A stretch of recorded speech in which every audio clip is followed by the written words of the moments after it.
কি আপনি নবী বানায়েন না গো, রাসূল বানায়েন না, আপনি আমাদেরকে আখিরে নবীর উম্মত বানায়া দেন, তাহলে আমাদের জিন্দেগিটা ধন্য হয়ে যেত।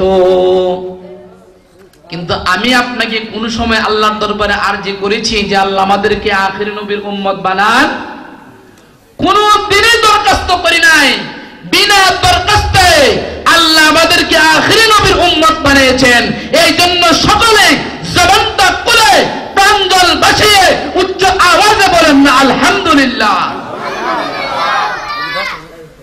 প্যারা হাজিরিন, আমরা এমন নবীর উম্মত হয়েছি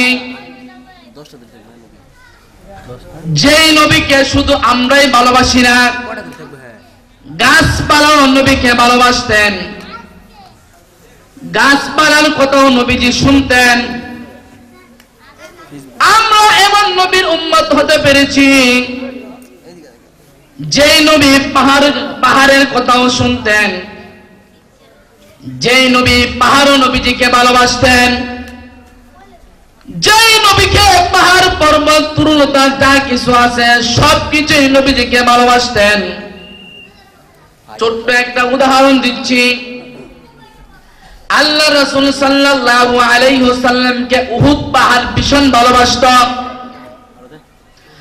আল্লাহ রাসূল সাল্লাল্লাহু আলাইহি ওয়াসাল্লাম যখন মদিনা থেকে বের হতেন, আবার যখন মদিনায় প্রবেশ করতেন, মদিনায় প্রবেশ করার সময় এমন একটা রাস্তা দিয়ে প্রবেশ করতেন যেই রাস্তা দিয়া উহুদ পাহাড় নবীজিকে দেখে, উহুদ পাহাড় নবীজিকে দেখে নবীজিও উহুদ পাহাড়কে দেখতেন। সুবহানাল্লাহ।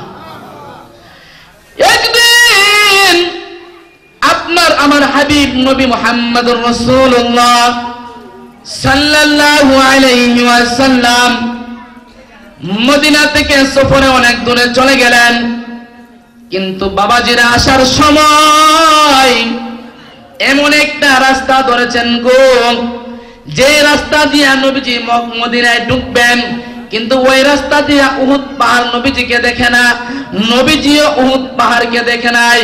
ওই কঠিন মুসিবতের সময় উহুদ পাহাড় কান্না শুরু করে দিছে, নবীর প্রেমে উহুদ পাহাড় কান্না শুরু করে দিছে। এমন ভাবে কান্না করতেছে, ছোট বাচ্চা যেমন হাউমাউ করে কান্না করে, ওই রকম ভাবে উহুদ পাহাড় কান্না শুরু করে দিছে। সঙ্গে সঙ্গে আল্লাহ জিব্রাইল পাঠাই দিলেন, যাও যাও জিব্রাইল, উহুদ পাহাড়ের কান্না থামাইতে হলে রাসূলকে বলে দাও, আমার বন্ধুকে বলে দাও রাস্তা পাল্টাইয়া আগের রাস্তা ধরতো, যে রাস্তা দিয়ে গেলে উহুদ পাহাড় নবীজিকে দেখবে, নবীজি উহুদ পাহাড়কে দেখবে। আল্লাহর হুকুমে জিব্রাইল আলাইহিস সালাম সেকেন্ডের ভিতরে আসসালাতু ওয়াসসালামু আলাইকা ইয়া রাসূলুল্লাহ, الصلاة والسلام عليك يا حبيب الله، الصلاة والسلام عليك يا شفيع المذنبين، الصلاة والسلام عليك يا رحمة للعالمين। নবীর দরবারে আয়েশা সালাম দিলেন, বলেন আল্লাহর রাসূল, ও আল্লাহর রাসূল, আপনি যে রাস্তা দিয়ে যাইতেছেন ওই রাস্তা দিয়ে গেলে উহুদ পাহাড় আপনাকে দেখবে না, আর আপনাকে না দেখতে পেয়ে গো উহুদ পাহাড় আপনার শোকে কান্নায় জড়িত কান্না শুরু করে দিছে। আল্লাহর রাসূল সাল্লাল্লাহু আলাইহি ওয়াসাল্লাম সাহাবীদেরকে নিয়ে, সাহাবাদের কাফেলা নিয়ে রাস্তা পাল্টিয়ে নিলেন, রাস্তা পাল্টিয়ে নিলেন গো। রাস্তা পাল্টাইয়া ওই রাস্তায় অবলম্বন করলেন যে রাস্তা দিয়া উহুদকে দেখা যায়, উহুদ পাহাড় নবীজিকে দেখে, নবীজি উহুদ পাহাড়কে দেখে। আপনার আমার নবী উহুদ পাহাড়ের পাশে দাঁড়াইলেন, দাঁড়াইয়া সাহাবীদেরকে বলতেছে, এ সাহাবীরা, আনা উহুদ, এটা হইল উহুদ, তোমরা জানো না ওই উহুদ উহিব্বুনা আনা উহিব্বুন, ওই উহুদ পাহাড়কে আমি নবী ভালোবাসি, উহুদ পাহাড় নবী আমাকে ভালোবাসে। সুবহানাল্লাহ। উহুদ পাহাড় নবীজিকে ভালোবাসে। ভালোবাসে, নবীও উহুদ পাহাড়কে ভালোবাসে। এই জন্য দেখবেন মসজিদে নববী থেকে যখন মানুষ হজ করতে যায়, মসজিদে নববী থেকে যখন মানুষ বের হয় আর বলে, গাড়িওয়ালারা ডাকে, এ হাজি উহুদ উহুদ উহুদ, তোমরা উহুদ দেখতে যাইবানি, উহুদ দেখতে যাইবানি। সুবহানাল্লাহ, কেমন ভালোবাসতেন উহুদ পাহাড় নবীজিকে। কিন্তু আজকাল দেখা যায় মুসলমানের ঘরে জন্ম হইয়া নবীজিকে কটাক্ষ করে কথা বলে, কথা কোন ঠিক কিনা? মুসলমানের ঘরে জন্ম হইয়া নবীজিকে গালিগালাজ করে, কথা কোন ঠিক কিনা?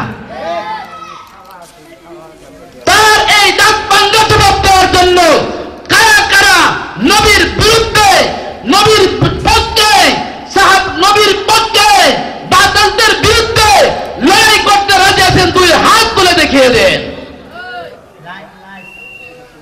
আল্লাহ পাক রব্বুল আলামিন সকলকে কবুল করুক, সকলে বলুন আমিন। নবীজিকে কেমন ভালোবাসতেন। মানুষ হয়ে আমরা নবীকে চিনি না, কথা কোন ঠিক কিনা? মানুষ হয়ে নবীর বিরুদ্ধে কথা বলি। আল্লাহ কয়, আমি যদি আমার বন্ধুকে না বানাইতাম, আমি যদি আমার হাবিবকে না বানাইতাম, আমি যদি দু জাহানের বাদশাকে না বানাইতাম, তাহলে আমি আল্লাহ নিজে প্রকাশ পেতাম না। সুবহানাল্লাহ। শুধু তাই নয়, আল্লাহ বলে, আমি যদি আমার প্যারা হাবিবকে না বানাইতাম, এই আসমান জমিন, কুল কায়নাত, আটটা জান্নাত, সাতটা জাহান্নাম, সাত আসমান, সাত জমিন, আরশ, কুরসি, লৌহ কলম, আমি আল্লাহ কোনো কিছুই সৃষ্টি করতাম না। একমাত্র আমার নবীজির উসিলা সব কিছু সৃষ্টি করেছেন। সুবহানাল্লাহ। নবীজিকে কেমন ভালোবাসতেন। হযরত বেলাল নবীজিকে কেমন ভালোবাসতেন। হযরত বেলাল রাদিয়াল্লাহু তাআলা আনহু নবীজিকে কেমন ভালোবাসতেন। কাল একজন সাহাবী মুখ দিয়ে ভালো কথা বলতে পারতেন না, কিন্তু নবীর জন্য, ইশকের জন্য, নবীর জন্য সারা জিন্দেগিটা বিলিয়ে দিয়ে দিয়েছে নবীর প্রেমে। আল্লাহ রাসূল সাল্লাল্লাহু আলাইহি ওয়াসাল্লাম যখন মেরাজ থেকে আসছেন, মেরাজ থেকে আয়েশা বেলালকে ধরছে, হে বেলাল, আইনা বেলালুন, বেলাল তুমি এদিকে আসো। জি রাসূল বলেন। রাসূল বলেন, বেলাল তুমি এমন কি আমল করো যে আমলের কারণে আমি রাসূল জান্নাতে তোমার পায়ের আওয়াজ শুনতে পেরেছি। সুবহানাল্লাহ। মানুষ মানুষকে যখন ভালোবাসে, বন্ধু বন্ধুর সাথে যখন গভীর সম্পর্ক হয়ে যায়, তখন বন্ধুকে না দেখতে পেল, পাশের উঠান দিয়ে হাইটটা গেল, বন্ধু বলতে পারে কে যাইতেছে। কথা কোন ঠিক কিনা? কথা কোন ঠিক কিনা? আল্লাহ রাসূল সাল্লাল্লাহু আলাইহি ওয়াসাল্লাম যখন মেরাজে গেছে, বেলালের পায়ের আওয়াজ জান্নাতে শুনতে পেয়েছে। সুবহানাল্লাহ। মেরাজ থেকে ফিরে এসে বেলালকে বললেন, বেলাল, ও বেলাল তুমি এমন কি আমল করো যে আমলের কারণে জান্নাতে আমি রাসূল তোমার হাঁটার শব্দ শুনেছি। বেলাল উত্তর দেয়, হাবিব, ও আল্লাহর রাসূল, আমি তেমন কোনো আমল করতে পারি নাই, আমি তেমন কোনো আমল করি না। যে আমল নবী আপনি আমাকে শিখিয়ে দেন, ওই আমল বেলাল আমি করে থাকি, কিন্তু এক্সট্রা একটা আমল আছে গো। ওই আমলটা বলেন বেলাল, ওই আমলটা কি? বেলাল উত্তর দিলেন, তেমন বড় কোনো কিছু আমল না, ফরজ আমল না, নফল আমল না, ওয়াজিবের আমলও না, কিন্তু আমি বেলাল একটা আমল সব সময় করি। যখন আমি বেলাল উযু করি নামাজ পড়ার জন্য, উযু করার সাথে সাথে আমি বেলাল মসজিদে ঢুকে উযু শেষ করে মসজিদে ঢুকে 2 রাকাত তাহিয়াতুল উযু নামাজ আদায় করি। সুবহানাল্লাহ। কি নামাজ আদায় করি? তাহিয়াতুল উযু। এখন আমরা তাহিয়াতুল উযু নামাজ পড়ন তো দূরের কথা, 5 ওয়াক্ত ফরজ নামাজ আদায় করি না। মই কথা কই না কে? যে হযরত নামাজ পড়বো এর জন্য না তাহিয়াতুল ওযু, কথা কোন ঠিক কিনা? আর যে নামাজ পড়তো না এর আমি ফরজই পড়ি না, আবার তাহিয়াতুল ওযু, কথা কোন ঠিক কিনা? প্যার হাজিরিন, নামাজ, সালাত, নবীজি যখন ইন্তেকাল করবেন, মৃত্যুর শয্যায় হয়ে গেছে, তখনও বলে গেছে আসসালাত সালাত সালাত সালাত। কোরআনের মধ্যে 82 জায়গার মধ্যে আসতে তোমরা নামাজ কায়েম করো, কিন্তু আমরা নামাজ পড়ি? কি বলে নামাজ পড়ি? আহা, আসসালাতু মিফতাহুল জান্নাহ। ও মুন্সিপুরের বাবাজিরা, কবির মনোযোগ, আপনি যদি জান্নাতে যেতে চান গো, আপনি যদি জান্নাতে যেতে চান, তাহলে জান্নাত যেতে গেলে আপনাকে জান্নাতের দরজায় খাড়া করে দেওয়া হবে, যাও যাও তুমি জান্নাতে চলে যাও। কিন্তু যখন জান্নাতের দরজা খুলতে যাবে, তখন খুঁজবেন, দেখবেন তালা মারা জান্নাতের দরজা। তখন চাবি খুঁজবেন, পকেটে হাত দিবেন, ডান পকেটে হাত দিবেন, বুক পকেটে হাত দিবেন, পিছনের পকেটে হাত দিবেন, চাবি নাই। কথা কোন ঠিক কিনা? চাবি ছাড়া কি জান্নাতের দরজা খোলা সম্ভব? ছোট্ট একটা উদাহরণ দিচ্ছি, আপনারা শুনবেন। মনে করেন 3 বন্ধু, কয় বন্ধু? 3 বন্ধু মিলে মনে করেন সিঙ্গাপুরে ঘুরতে গেছে। 3 বন্ধু সিঙ্গাপুর শহরটাকে একটু ঘুরে দেখবেন। 3 বন্ধু সিঙ্গাপুরে যাওয়ার পর 100 তালার মধ্যে 70 তালার মধ্যে তারা রুম ভাড়া করছে। 70 তালার মধ্যে রুম ভাড়া করছে। তাদেরকে হোটেলওয়ালারা বলে দিয়েছে যে রাত 10টার পরে আসলে লিফট বন্ধ থাকবে, সিঁড়ি চালু থাকবে। কি বন্ধ থাকবে? লিফট। লিফট বুঝেন নি আপনারা? ওই যে ঢাকা শহরের মানুষেরা বুঝবে, এরা তো 10 তলার মধ্যে ঘুমা, 20 তলার মধ্যে ঘুমা, কথা কোন ঠিক কিনা? কিন্তু আমরা গ্রামের মানুষ বুঝতাম না, কথা ঠিক না? লিফট, যারা বিল্ডিং এর মধ্যে দাঁড়াইলে, নিচতলা দাঁড়াইলে অটোমেটিক আপনাকে উঠায়া যে তলা ছাপ দিবেন, 20 তলা পিছে ছাপ দিবেন, আপনাকে 20 তলায় নিয়ে নামাই দিবে, ভাই ঠিক না? 3 বন্ধু সিঙ্গাপুরে ঘুরতে গেলেন। 100 তালার মধ্যে 70 তালার মধ্যে রুম ভাড়া করলেন। হোটেলের ম্যানেজার বলে দিলেন, যদি আপনারা ঘুরেন, সারাদিন ঘুরেন, সমস্যা নাই, কিন্তু রাত 10টার পরে আসলে লিফট বন্ধ থাকবে, সিঁড়ি চালু থাকবে। 3 বন্ধু ঘুরতে ঘুরতে ঘুরতে ঘুরতে রাত 10টা পার হওয়ার পর 12টার সময় রুমে প্রবেশ করবে। 12টার সময় হোটেলে আসলেন, তখন লিফটে চাপ দিলেন, লিফট তো বন্ধ, কথা ঠিক না? 10টার পর লিফট বন্ধ। 3 বন্ধু গিয়ে ম্যানেজারকে বললেন যে ম্যানেজার ভাই, লিফট একটু চালু করে দেন। যদি লিফট চালু করে না দেন, তাহলে আমরা 70 তালা কিভাবে সিঁড়ি পায়ে উঠবো? ম্যানেজার ডাক দিয়ে বলে, সাথীরা, আমি তোমাদেরকে আগেই বলে দিয়েছি যে যাই করবা 10টার ভিতরে চলে আসতে হবে। যদি তোমরা 10টার পরে আসো, তাহলে লিফট বন্ধ থাকবে, সিঁড়ি চালু থাকবে। অতএব যে কথা সেই কাজ, লিফটের চাবি দেওয়া হবে না। যাও যাও 70 তলার মধ্যে সিঁড়ি বায়া উঠো। এখন আপনাদের কাছে আমার প্রশ্ন, 70 তলার মধ্যে সিঁড়ি বায়া ওঠা কি সম্ভব না কঠিন কাজ? কথা বলেন, কঠিন কাজ নেই। এন কি করো, বিপদে জন পড়ছে, উঠতেই হইব, ওটা লাগতো না। তেমনি 3 বন্ধু বলেন, বন্ধু দোস্ত এক কাজ করো, আমি একটা গল্প কই, আমার গল্প শেষ করতে করতে 20 তলা উঠে যাব, তুমি আরেক গল্প করবা, আরেক গল্প করতে করতে 40 তলা, এরকম ভাবে আমরা 70 তলা উঠে যাব।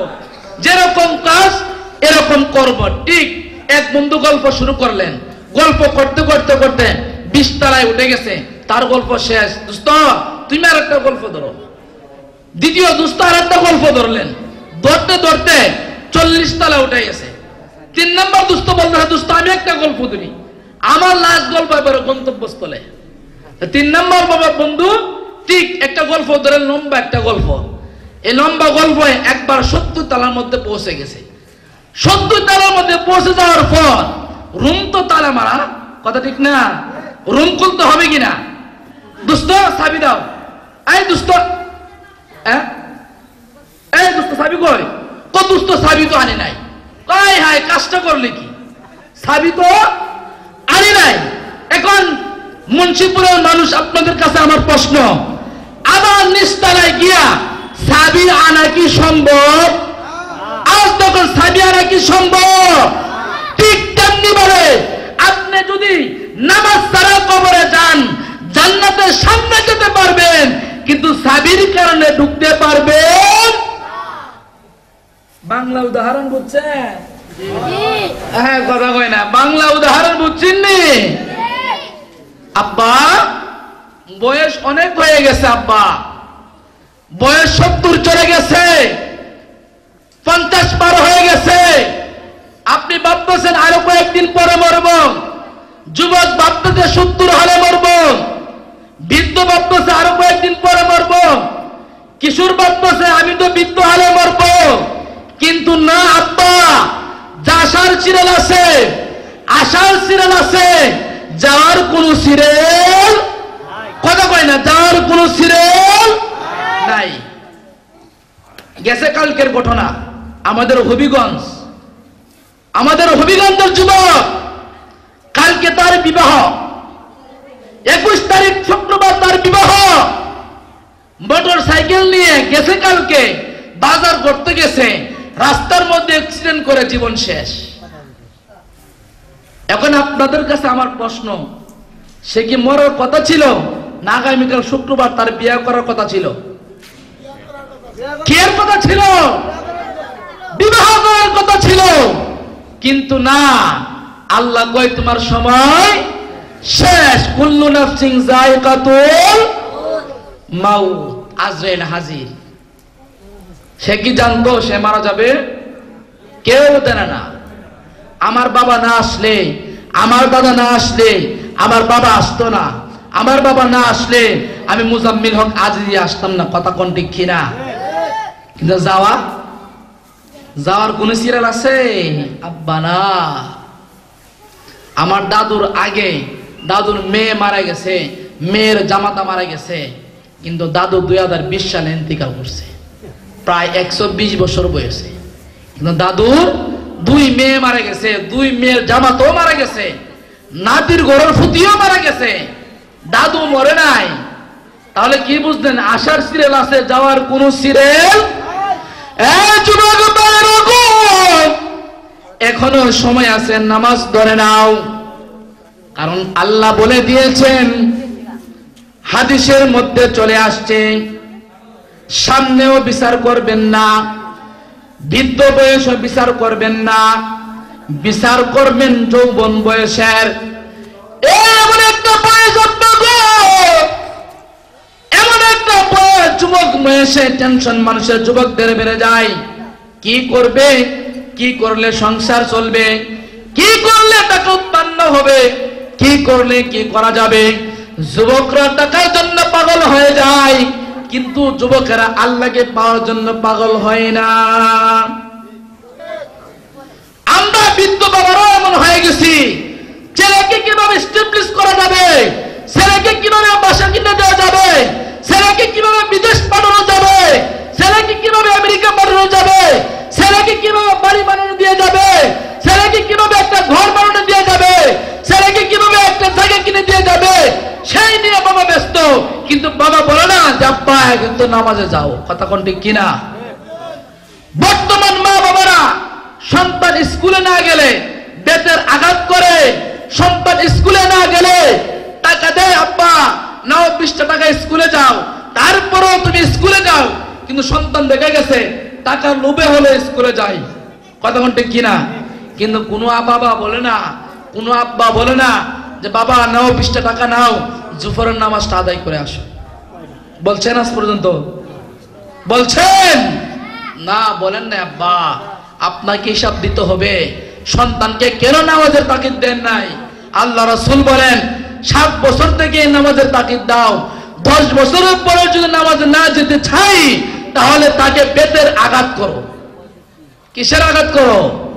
বেতের আঘাত করো। আমরা কি বেতের আঘাত করি?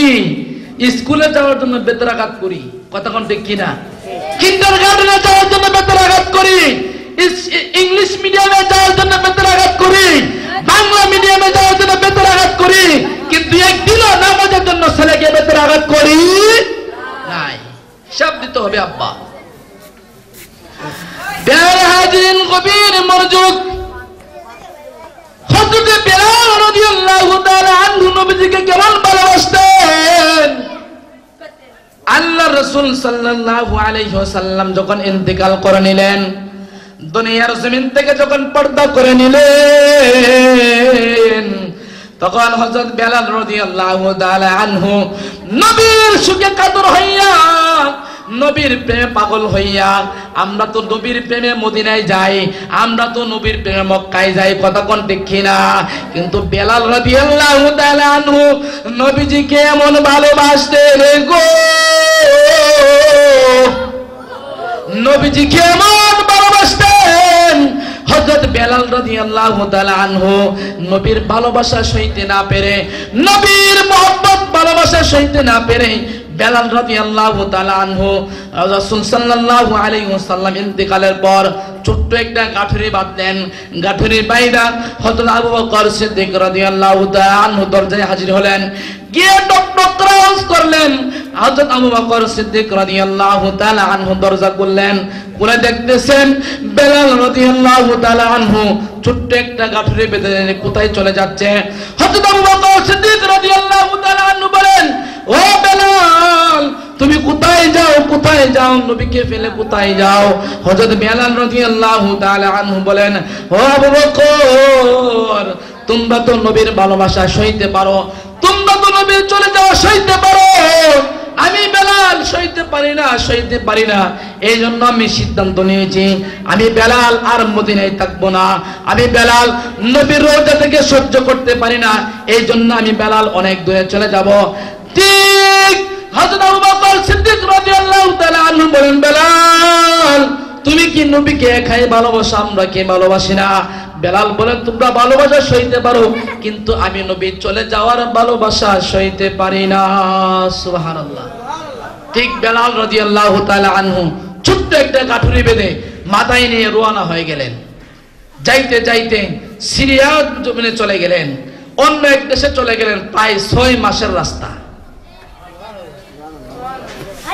6 মাস পর বেলাল রাদিয়াল্লাহু তাআলা আনহুকে রাসূল স্বপ্নে দেখাইতেছে, আইনা বেলাল, ও বেলাল তুমি কি আমার উপরে জুলুম করতেছ না? তুমি কি দেখো না তুমি আমার উপরে জুলুম করতেছ? প্রায় 6 মাস হয়ে গেছে বেলাল, তোমার মুখে আমি আমার নবীদের শান শুনি না, তোমার বুকে আমার মিলাদ কিয়াম শুনি না। বেলাল একবার আমার নবীর রওজা পাকে আইসা আমি নবীকে একবার সালাম দাও। বেলাল রাদিয়াল্লাহু তাআলা আনহুর ঘুম ভেঙে গেল, বেলাল রাদিয়াল্লাহু তাআলা আনহু পাগল হয়ে গেলেন। হাঁটতে হাঁটতে আবার 6 মাসের রাস্তা অতিক্রম করে হাঁটতে হাঁটতে বেলাল রাদিয়াল্লাহু তাআলা আনহু যখন মদিনায় প্রবেশ করতেছেন, মদিনায় প্রবেশ করতে দেখতেছেন মদিনার যুবকেরা, পিচ্চি পিচ্চি ছেলেরা কান্না করতেছে আর বলতেছে, মা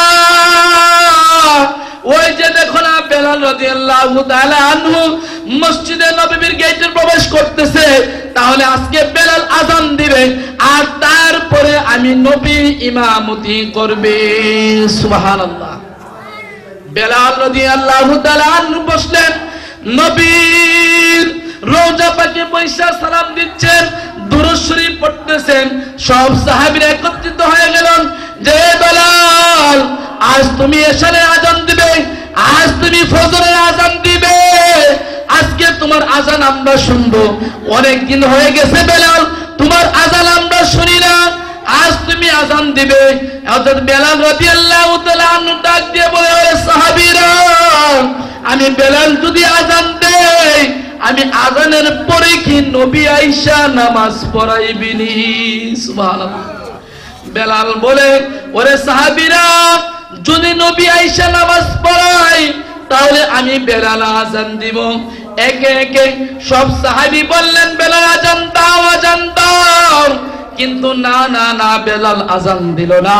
হযরত নবীর একজন সাহাবী এসে বলতেছে, বেলালকে আজান দেওয়া সম্ভব হবে না, যাও যাও যাও, ইমাম হাসান এবং হুসাইন রাদিয়াল্লাহু তাআলা আনহুকে নিয়ে আসো। যদি ইমাম হুসাইন ইমাম হাসান রাদিয়াল্লাহু তাআলা আনহু বলে বেলালকে আজান দিতে, তাহলে বেলাল কথা রাখতে পারবে। সুবহানাল্লাহ।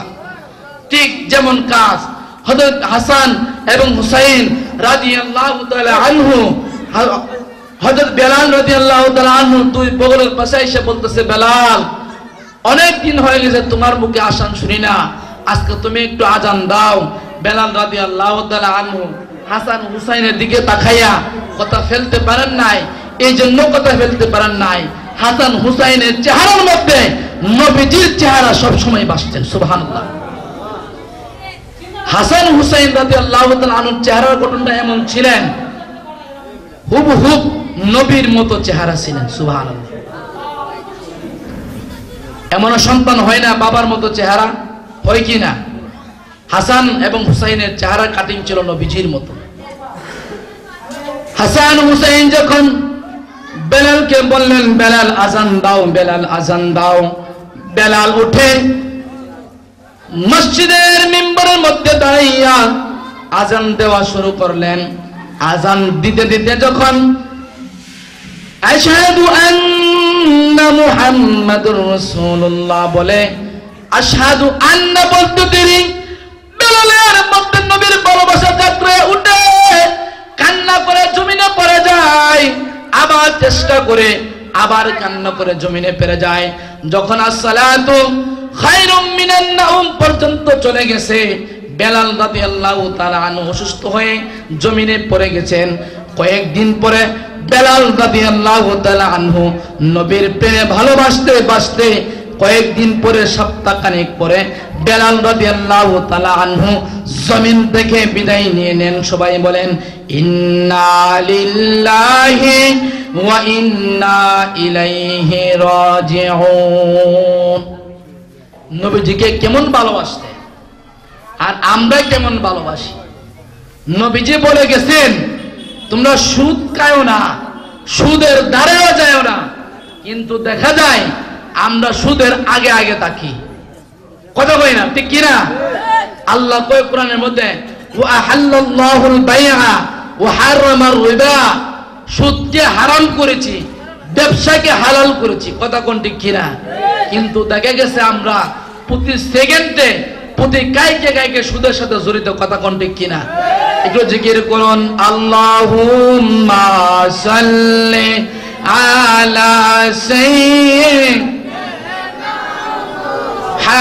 মুহাম্মাদ, আল্লাহুম্মা সাল্লি সাইয়্যিদিনা মুহাম্মাদ নাবিয়ানা মাওলানা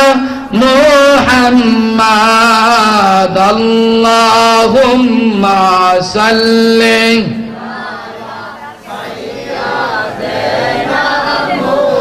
মুহাম্মাদ নাবিয়ানা শাফি মাওলানা মাদ, আল্লাহুম্মা সাল্লি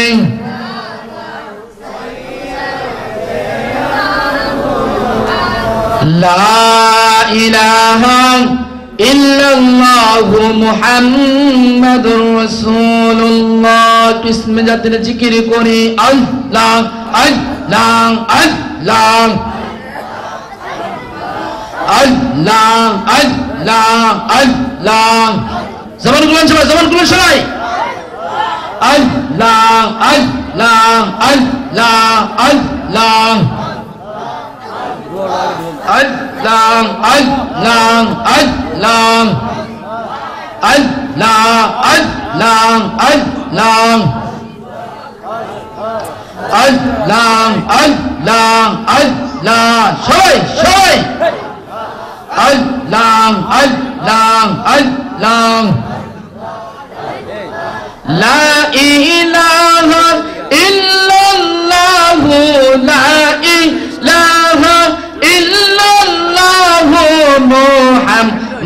রাসূল আখিরাতে পার হবে তুই ফুল সে রাতের ফুল আল্লাহ আল্লাহ আল্লাহ আল্লাহ আল্লাহ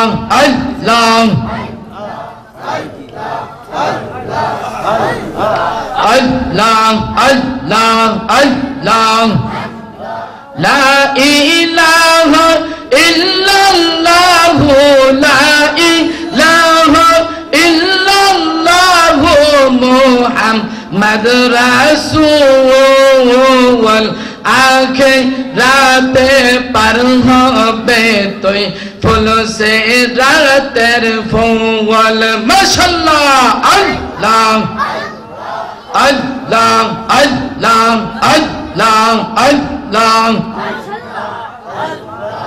আল্লাহ আল্লাহ আল্লাহ হীরা হতে দাঁড়া রহবে চুল হতে চিকন হবে সেই দিন তোমায় কে তোরাবে বাবা সেই দিন তোমায় কে তোরাবে মুহাম্মদ রাসূল আখিরাতে পার হবে তুই ফুল সে রাতের ফুল আল্লাহ আল্লাহ আল্লাহ আল্লাহ আল্লাহ আল্লাহ আল্লাহ আল্লাহ আল্লাহ আল্লাহ আল্লাহ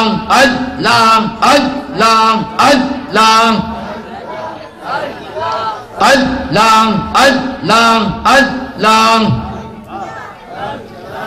লা ইলাহা ইল্লাল্লাহ মুহাম্মাদুর রাসূলুল্লাহ সাল্লাল্লাহু আলাইহি ওয়াসাল্লাম সকলে বলে আলহামদুলিল্লাহ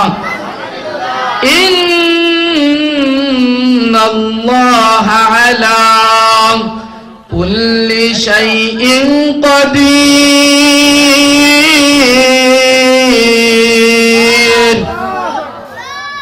সমস্ত ক্ষমতার মালিক কে সমস্ত ক্ষমতার মালিক কে আল্লাহ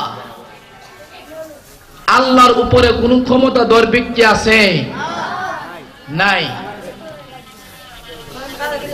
এই জন্য কিছু মানুষ ক্ষমতা পাইয়া ক্ষমতা অপব্যবহার শুরু করে দেয় তখন বলে আল্লাহ وتعز من تشاء وتذل من تشاء بيدك الخير إنك على كل شيء قدير আমি আল্লাহ যাকে ইচ্ছা ক্ষমতা দিয়ে সম্মান করি আবার যাকে ইচ্ছা ক্ষমতা নিয়ে বেইজ্জতি করা কতক্ষণ ঠিক কিনা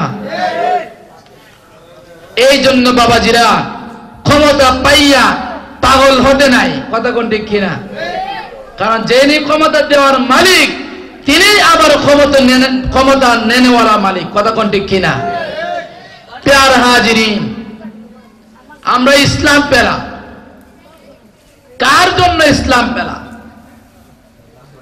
কে আমাকে দ্বীনের দাওয়াত দিয়েছে আজ থেকে 200 বছর আগে 300 বছর আগে সুন্নি মাদ্রাসা কোন আর কওমি মাদ্রাসা কোন কোন মাদ্রাসায় বাংলাদেশে ছিল না কতক্ষণ ঠিক কিনা কোন মাদ্রাসায় বাংলার জমিনে সুন্নি মাদ্রাসা কোন কওমি ভাইদের মাদ্রাসা কোন কোন মাদ্রাসায় বাংলার জমিনে ছিল না তাহলে দ্বীনের দাওয়াত দিল কে কোন মাদ্রাসাওয়ালা দেয় নাই কোন মসজিদওয়ালা দেয় নাই এই দ্বীনের দাওয়াত দিয়েছেন একমাত্র মাজারওয়ালারা কতক্ষণ ঠিক কিনা ইসলামের কথা চিন্তা করতে গেলে বাংলাদেশের দ্বীনের দাওয়াতের চিন্তা করতে গেলে সর্বপ্রথম দ্বীনের দাওয়াত দেন হযরত শাহজালাল ইয়ামানি রাহমাতুল্লাহি আলাইহি কতক্ষণ ঠিক কিনা 100 বছর আর 200 বছর আগে আন্নায় উনি সুরমা নদী পাড়ি দিয়েছেন কি দিয়া জানেন জায়নামাজ বিছায়া সুরমা নদী পানি দিয়ে পাড়ি দিয়া সিলেটের মধ্যে আগমন করেছিলেন কি বিছায়া জায়নামাজ বিছায়া 2 তলা লঞ্চ না, 3 তলা লঞ্চ না, 5 তলা লঞ্চ না, নৌকা দিয়া না, কি বিছাই আইছে?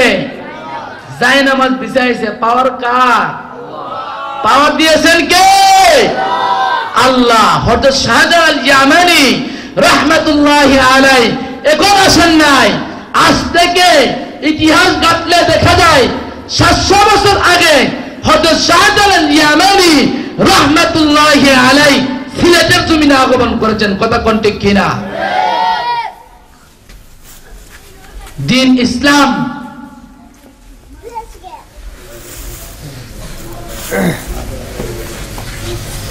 এইভাবে কায়েম হয় নাই।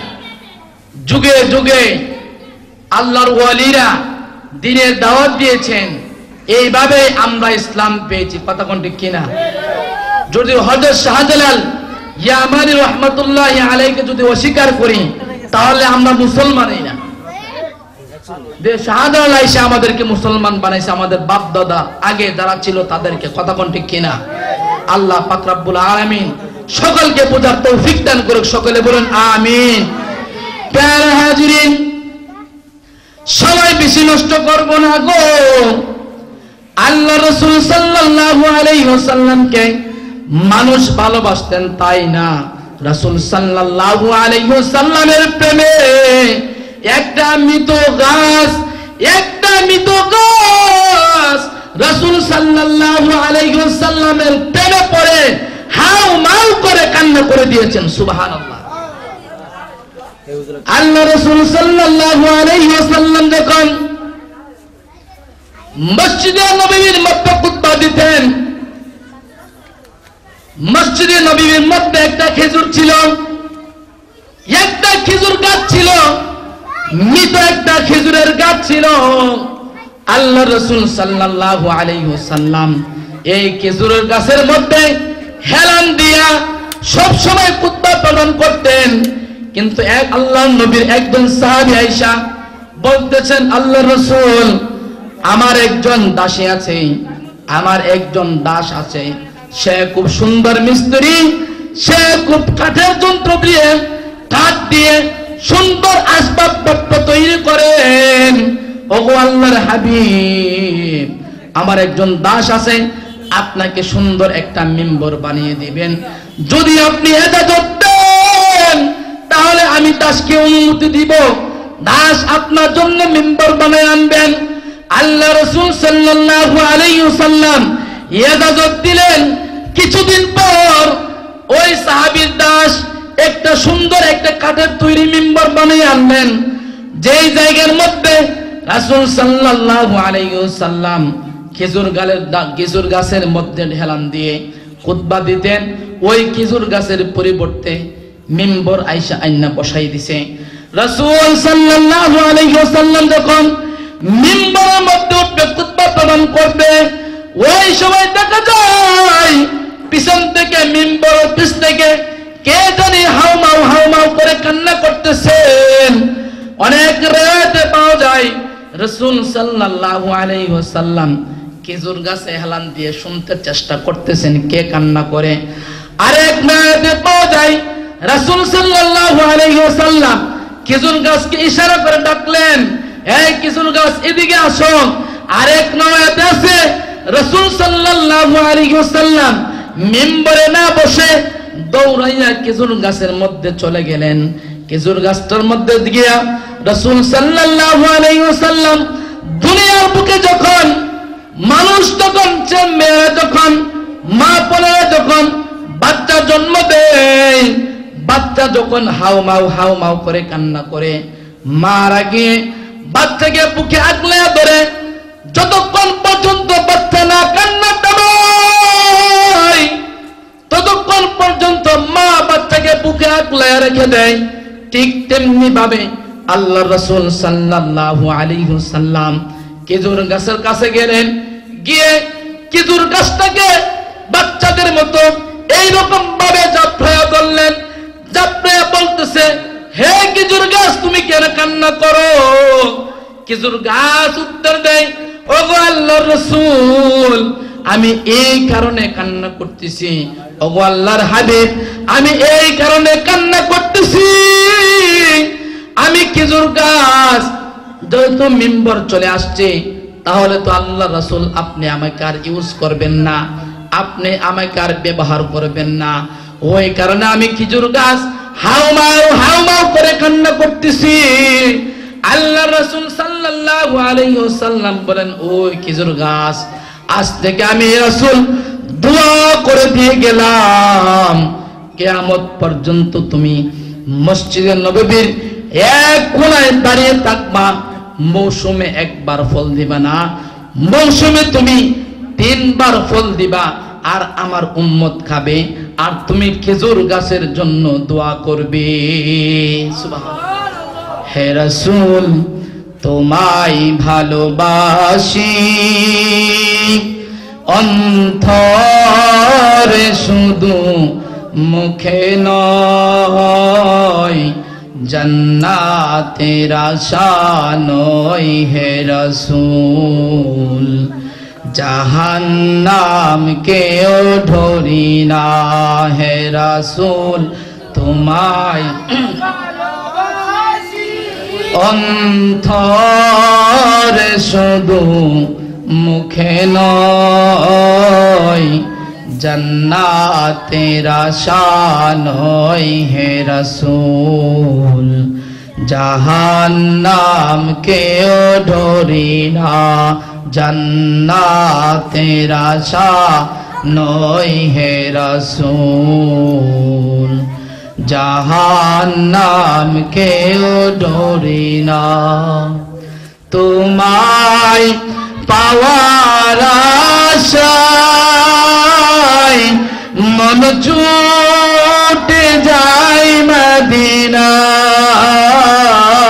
তোমায় পাওয়ার আশায় মন ছুটে যায় মদিনায়, এ আশিকে দিদার দাও না, আর দূরে তাকিও না, এ আশিকে দিদার দাও না, আর দূরে তাকিও না হে রাসূল তোমায় ভালোবাসি অন্তরে শুধু মুখে নয়, জান্নাতের আশা নয় হে রাসূল, জাহান্নাম কেও ধরি না, জান্নাত নয় হে রাসূল, জাহান্নাম কেও ধরি না। তোমার ওই নাম শুনিলাম, এই চোখে দেখিলাম না, তোমার ওই নাম শুনিলাম, এই চোখে দেখিলাম না, এই মন তো আর মানে না, আর ধরে তাকিও না হে রাসূল তোমায় ভালোবাসি অন্তরে শুধু মুখে নয়, জান্নাতের আশা নয় হে রাসূল, জাহান্নাম কেও ধরি না, জান্নাতের আশা নয় হে রাসূল, জাহান্নাম কেও ধরি না। সেগুলো চাও যে বলি মারহাবা, একটু জিকির করুন লা ইলাহা হো লা ইলাহা, ভালো লাগে লা ইলাহা, জবান খুলে লা ইলাহা, মাশাআল্লাহ লা ইলাহা, মারহাবা লা ইলাহা, ভালো লাগে লা ইলাহা, জোরে বলেন লা ইলাহা, আরো জোরে লা ইলাহা, মাশাআল্লাহ লা ইলাহা, জোরে বলি লা ইলাহা, হাসবি রাব্বি জাল্লাল্লাহ মা ফি কলবি গায়রুল্লাহ, নূর মুহাম্মদ সাল্লাল্লাহু লা ইলাহা হো লা ইলাহা, আরো জোরে লা ইলাহা, আওয়াজ করে লা ইলাহা, আরো জোরে লা ইলাহা, সবাই বলি লা ইলাহা, আরো জোরে লা ইলাহা, একসাথে লা ইলাহা, লা ইলাহা ইল্লাল্লাহ, বলো লা ইলাহা, হো লা ইলাহা ইল্লাল্লাহ, লা ইলাহা, হো লা ইলাহা, হো লা ইলাহা,